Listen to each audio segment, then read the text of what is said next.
question that has come in from Alison, and Alison's part of my Mindful Teachers membership program.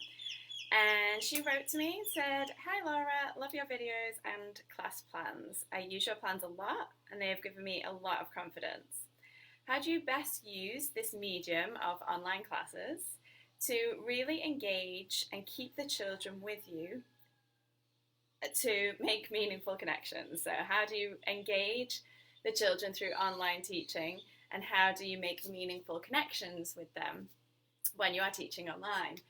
So it is, of course, really different to teaching in person, but still essential that we keep them engaged and that we make this beautiful little community, whether it's a global community through online learning, or whether you're teaching your regular kids yoga classes, but you are doing it through the medium of online learning. So typically in person, one of the best ways to keep them engaged is through the use of props. And one of the best ways to create community and meaningful connections is through group and partner yoga and making human mandalas through physical touch. So obviously we can't do that in the online learning world, but I've got a few different techniques in which you can use to keep them engaged and to keep that community and keep creating and building that community with your little yogis online. So I like to use the props. Obviously online, we're not able to share the props with the children, but I still use the props to keep them engaged, to create curiosity, to bring them back to basically to the screen. So if they have lost their attention a little bit, or they're getting distracted by what's going on in their home, or if they're doing it outside, in the garden, we still need to be able to manage the class and bring them all back together in a group. So for those little yogis, especially the under sevens, I still like to use props, but I use them to create a little bit of curiosity. So I'll use things like my mystery box or my magic bag. And I use this in my my in-person classes as well, but we can definitely still use them in online learning. So I'll just use my mystery box, and I might place something inside there such as pose cards or little animals. So for example, if my theme was frogs, then I might put some little frogs in there. If my theme was flowers, maybe I put some flowers in there. So I put something in there related to a game that we were going to play, or related to something that I wanted to introduce, or related to my theme. And then for the little yogis, so for the under sevens, I might sing a little song, but I would basically be bringing them back to the screen, regaining their attention and regaining their curiosity, so that they want to take a look at what's inside my mystery box. So really building up that kind of suspense. And I'll use this a couple of times throughout the class. So I might use my mystery box for the first introduction to the theme, and then maybe 10 minutes later I'll use my magic bag to introduce something else. So whenever you're using props in the online world, you need to be using props that the children don't need. So the children are not going to be using the props. You're literally just using it as an engagement technique, as a way to make your class a little bit more interesting, and as I say, just to pull the children back and regain their attention. The reason that I don't really like to use props that the children need in online learning is because they might not actually have those props at home. Probably they're not going to. And even if it's a prop that you think, oh, well, every child has access to stones for belly breathing. In typical online classes, in the typical normal world, perhaps they do. But right now, how the world is, many children don't have access to be able to go outside. Some of them don't have a garden to just pop into and pick up a flower. Some of the children that you might be teaching may be in apartment buildings in which they really don't have access to outside, to nature. And chances are that if you're working with the younger children, if you're asking them to go and find a prop, whether it be a stone or a flower or a piece of paper, what they're actually going to do is go and ask the parent, and then you just kind of lose a lot of time it can be a lot of hassle for the parent who essentially just wants their child to do yoga and mindfulness with you for 30 to 45 minutes. So I only use props which are engaging them, creating curiosity, and bringing their attention back to you, not props that they need to go and find and create stress. And if they don't have the prop, then they feel like they can't do the class. So not encouraging the families to have to go and find a particular prop. I mean, something like a stuffed toy, or like you could ask the children if you wanted to do partner yoga. You could say, okay, go and find a buddy for your partner yoga, and that might be one of their siblings, could be a parent, could be a teddy bear, could be a transformer, could be anything that they feel connected to. So something like that, you know, every child has something that they are connected to, typically, but otherwise, yeah, I just keep the props for you, and don't expect the children to have to go and get them. So then the other thing that I love to do in my regular class that obviously doesn't work in the online teaching world is partner and group yoga. So of course we cannot, unless you know that if you're doing family yoga, partner yoga is wonderful. And for online classes, I definitely suggest in your family yoga classes that are online, definitely doing some partner yoga or some group yoga.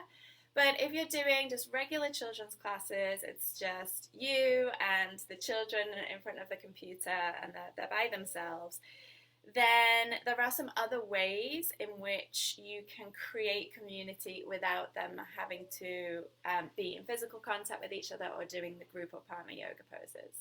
So for the younger children, definitely for the 7s and under, I do a lot of singing. And if they're singing together, they're hearing each other's voices, you're singing the same song, whether it's in person or online, children massively connect to music, and it does create that sense of community when you're all singing together, and they can hear each other's voices.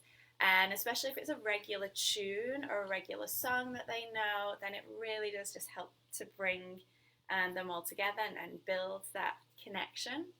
For the slightly older children, maybe singing is something that they don't really like to do, or your choice of song needs to be really selective so that it doesn't seem too childish for them.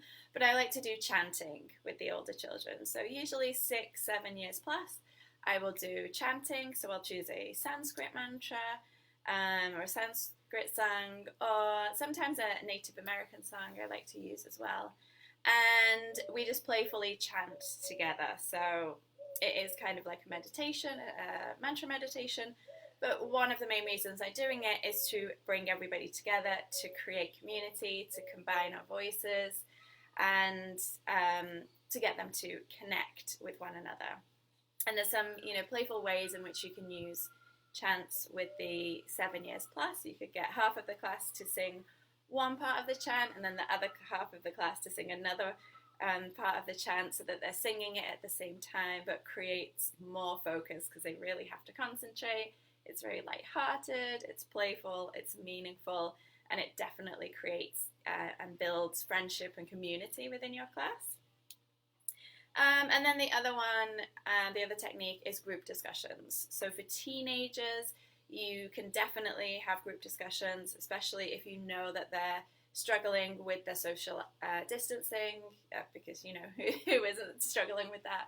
But definitely the teens, they maybe have additional anxiety, and they might want to just have a little group discussion about that. And then of course you can guide them through some breathing techniques or restorative poses to support them with that. It could be a group discussion related to your theme. So for the younger ones, it could just be a group discussion about if your theme is life cycles of a butterfly, maybe you open up a group discussion to see what they know about butterflies and caterpillars and the life cycle. Or it might be that you're just checking in with them. So you go around one child at a time and just ask them how they're doing today. So whether they are doing it through explaining an emotion, or they're doing it in a way in which you're using a metaphor, such as if you were an ice cream flavor, what flavor would you feel like today? Or what color do you feel like today? So just a group discussion, whether they're 3 years old and you're just checking in with them and seeing how they're doing right there and before the class and at the end of the class, or within preteens and teens where you're having a little bit more of an open discussion, really creating that community feel. You're giving everybody the opportunity to share how they feel, express how they feel acknowledged, and also you're helping them to build those connections with one another as they do listen to one another. They're sharing openly with each other. They're connecting because they are all going through this process together, and it doesn't matter which side of the world they are on, whether they are currently in a lockdown or whether their life is starting to go back to normal. Everybody has experienced, been affected by what is going on in the world right now. So everybody's kind of moving through it together, and especially for preteens and teens, just that open group discussion can really help build that connection, make that connection meaningful, not just between you and the children and teenagers, but between each other. And that's what we really want in our kids yoga classes, is to create a yoga community. So that is a few techniques. Hopefully, Alison, that answered your question. A few techniques on how you can keep the children engaged and how you can create meaningful connections through online learning. And if you've got any other questions, whether it's about growing your business, expanding your business, or how to actually take your kids yoga classes online, then send me a DM, email me your questions, or comment below, and I will answer your question or perhaps make it a focus for one of my next videos. And if you haven't already seen, I have a free lesson plan that has tips on how to adapt your lesson for online learning. And it's a brand new lesson plan that hasn't been released before. And I'll also send you a selection of videos on growing your growing your business in general, kids yoga business, things like pricing, but also how to take your kids yoga classes online. So logistics, what camera equipment you should be using, but also how to expand it, how to get more followers, how to reach more families, and how to actually get paid for teaching your online classes. So if you want all of that, the free lesson plan and my selection of videos on taking your classes online and growing your business, then you can click on the link that is above this video, and that will take you to the page, and all you need to do is put your email address in and I'll send it over to you right away. So just click on the link below and you'll get yourself a brand new lesson plan which you can use for in-person and online teaching, and you'll get my selection of videos to help support you in growing your business and taking your kids' classes online. Alright, thanks so much for listening. If you've got any questions, make sure you send them over to me and I'll make it a focus for my next one of my upcoming